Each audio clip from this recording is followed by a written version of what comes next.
sagot sa kahirapan. Okay, para may sulungan ninyo mga kasama, kailangan pa talaga natin magparami pa at organisahin ang hanay ng mga manggagawa dahil walang ibang sektor o ibang puri ang magpamalaya sa pagkagabi sa kaligala, samantala, hindi ang puring manggagawa. Isulong natin ang susunod sa revolusyon! Puring manggagawa!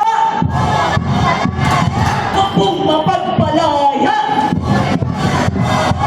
Puring manggagawa! Wala na. Bulok Dito lang, na talikod pa sistema!